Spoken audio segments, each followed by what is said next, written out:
How to play Fortnite on iPhone 12, all series. Hey everyone. In this video, I'll show you how to play Fortnite on any iPhone 12 model easily. Step 1. Check your iOS version. Make sure your iPhone 12 is running iOS 14 or later. Go to Settings, General, Software Update to check. Step 2. Download Fortnite. Since Fortnite is no longer on the App Store, use Xbox Cloud Gaming or GeForce Now to play Fortnite on your iPhone. Open Safari and go to xbox.com/play or geforcenow.com. Sign in or create an account. Step 3. Add to home screen. Tap the share icon in Safari.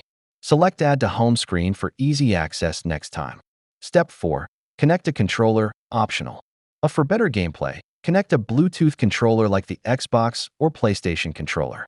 Go to Settings, Bluetooth, and pair your controller. Step 5.